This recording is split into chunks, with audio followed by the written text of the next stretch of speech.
चलन। ममता बहुत ही सीधी और प्यारी लड़की थी, वहीं सुनील एक सरल और आगे बढ़ने की सोच रखने वाला लड़का। सुनील, बेटा सुनील कहाँ है? अरे जरा एक गिलास पानी तो दे दो। हाँ माँ अभी आया। क्या माँ, पानी तेरे सर के पास ही तो रखा है, क्या हो गया है? तबीयत खराब है क्या? अरे नहीं नहीं, वो उठने का मन ही नहीं कर रहा था तो देखा ही नहीं। वैसे क्या कर रहा है? यहाँ बैठ ना मेरे पास। माँ पढ़ रहा था। वो क्या है ना, नौकरी में तो वक्त नहीं मिलता, अब ऑफिस से घर आकर ही तो वक्त मिलता है। अच्छा ठीक है, पढ़ ले जा बेटा। सुनील पढ़ लिख कर और आगे बढ़ना चाहता था, लेकिन माँ की तबीयत खराब देखकर सोचता है कि शादी ही कर ले। कब तक माँ का ख्याल वो अकेले रख पाएगा? तो एक दिन, माँ ये ममता है, मैंने इससे शादी कर ली है। तुम्हारी तबीयत भी ठीक नहीं रहती तो मैंने सोचा शादी कर लेता हूँ। घर संभालने वाली और तुम्हें संभालने वाली कोई आ जाएगी तो अच्छा रहेगा। माँ अचानक से सामने बहू देखकर हैरान रह जाती है। बेटा ये क्या बात होती है? न बैंड न बाजा न दहेज न शगुन, ऐसे कैसे बहू आ गई? माँ तू तो जानती है मैं नौकरी के साथ पढ़ाई कर रहा हूँ, तो कहाँ से इतना पैसा बचा पाता कि धूमधाम से शादी करता। वैसे भी माँ लोग तो आकर खाकर निकल जाएंगे, इसलिए बस वैसे ही। माँ जी मैं आपका ख्याल रखूंगी, वैसे भी ये आगे की पढ़ाई कर रहे हैं, अच्छा कुछ कर गए तो सबके दिन फिर से अच्छे आ जाएंगे। सास को ममता की बात ठीक तो लगती है, लेकिन मन में कहीं ना कहीं लगता है कि कहीं बहू बेटे को लेकर फुर्र ना हो जाए और फिर तो वो रह जाएगी अकेली। बेटा देख, मेरा जो कुछ भी है वो सुनील ही है, और सुनील का भी अब इस दुनिया में मैं ही हूँ और कोई नहीं। क्या सुनील? बिल्कुल माँ, लेकिन आज से ममता भी मेरे जीवन का अहम हिस्सा है जैसे तू है। सास को बड़ा बुरा लगता है कि उसकी सल्तनत में कोई और हिस्सेदार कैसे हो सकता है, कैसे कोई और उसके 30 साल के बेटे की जिंदगी में अचानक से आकर बराबर का हिस्सेदार बन सकता है। देख बहू, मैं भले थोड़ा बीमार रहती हूँ, लेकिन इसका मतलब यह नहीं कि घर की चीज़ों में मेरा कंट्रोल खत्म हो गया है। मैं आज भी इस घर की रानी हूँ, समझी? बेटा सोचता है कि ये माँ को अचानक से क्या हो गया। कल तक जो माँ कहती थी कि जिंदगी का कोई भरोसा नहीं, वो अचानक से जंग के मैदान की झांसी की रानी कैसे बन गई? माँ क्या हो गया है? सब ठीक है ना? अचानक कैसी बात कर रही हो? ममता का आज पहला दिन है, स्वागत करो उसका। आसपास की आंटियों को बुलाओ, नई दुल्हन की मुंह दिखाई करवाओ।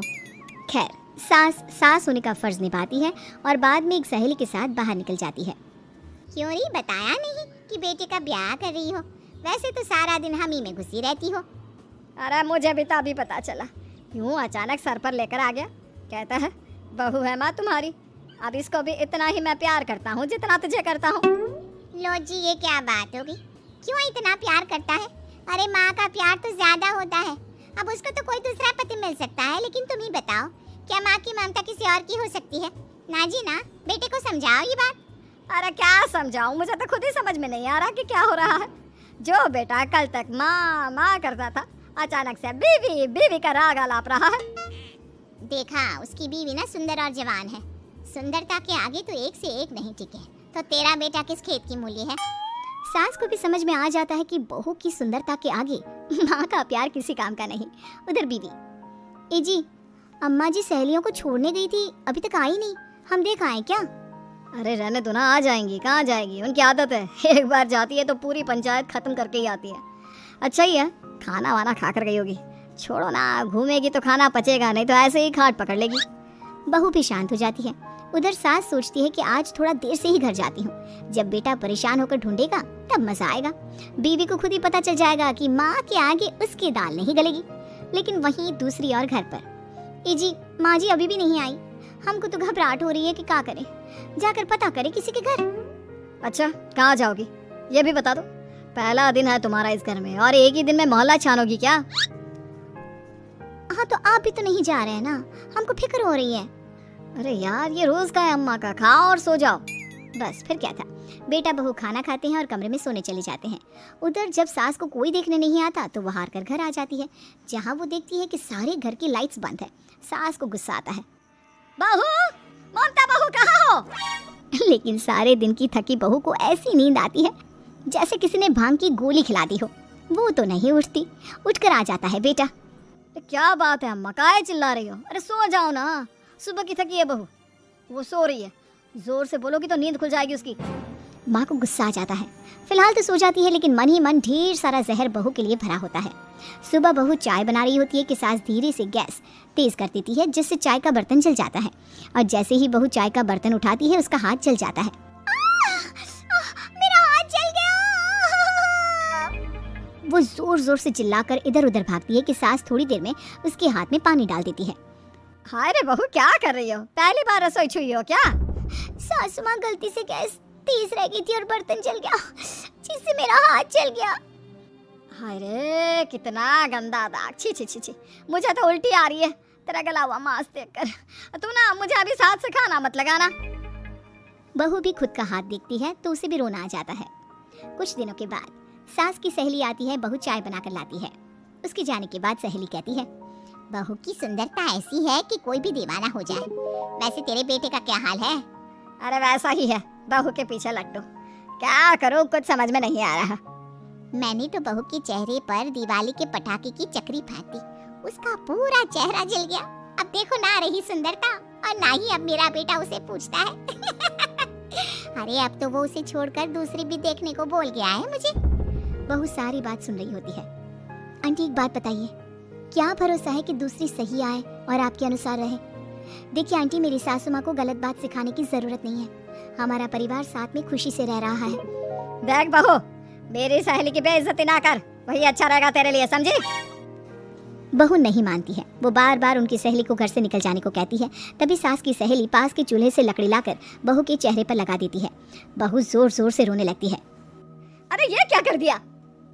मैंने कहा किया, ये तो तूने किया। तू ही नहीं चाहती थी कि बहू बेटे के साथ रहे, भला मैं क्यों करूंगी? मैं तो चली, निपटा। बहू रो रही होती है, दर्द से चिल्ला रही होती है, लेकिन सास उसे डॉक्टर के पास नहीं ले जाती। तभी पति आता है। क्या हो गया ममता? ये दाग कैसे लगा? तुम कैसे जली? ममता कुछ नहीं कहती, बस दर्द से करा रही होती है। पति माँ की तरफ देखता है। हो ना हो माँ, ये पक्का आपका काम है। आप ही ममता से जला करती थी ना। देखना माँ, अब पुलिस आएगी, केस बनेगा, लेकिन पहले मैं ममता को अस्पताल लेकर जा रहा हूँ। सभी अस्पताल जाते हैं, जहाँ डॉक्टर ममता की सास से कहते हैं, आपने तो नहीं जलाया ना बहू को? अब ममता की सास के तो पसीने छूट रहे होते हैं। वो घबरा कर कहती है, ना ना डॉक्टर साहब, कैसी बात करते हैं? हम क्या जलाएंगे अपनी बहू को? डॉक्टर ममता के पति से पूछते हैं, देखिए क्योंकि ये ससुराल में जली है तो मामला पुलिस का बनता है, तो आप पहले पुलिस को बुलाइए, तभी इलाज पूरा होगा। सास डर जाती है कि अब तो बच्ची जिंदगी जेल में ही रहना होगा। रहने दीजिए ना, पुलिस को क्यों बुलाना? सारी हंसी खत्म हो जाएगी जब पुलिस के डंडे पड़ेंगे। बहू को जलाना भले ही बहुत आसान हो, लेकिन उसके बाद सारी जिंदगी जेल की हवा खाना। सास डर जाती है। पुलिस आती है, पास लेटी दर्द से करा रही ममता स्टेटमेंट देती है। तो क्या हुआ था, कैसे जली आप? ममता पास खड़ी सास को देखती है। बेटी बताओ, कैसे जल गई तुम? ओए काका का किरण वाली शाहरुख, चुप, बिल्कुल चुप। सास चुप। सभी इंतजार करते हैं कि ममता क्या बोलेगी। जी मैं खाना बना रही थी, लकड़ी उड़कर मेरे ऊपर गिर गई और मैं जल गई। सास बहू की बात सुनकर रोने लगती है। देखा माँ, कितनी समझदार है ममता। ये चाहती तो, हाँ बेटा, ये चाहती तो मैं आज जेल में होती। मुझे माफ कर दे, मैं आगे से अभी कभी ऐसा नहीं करूँगी।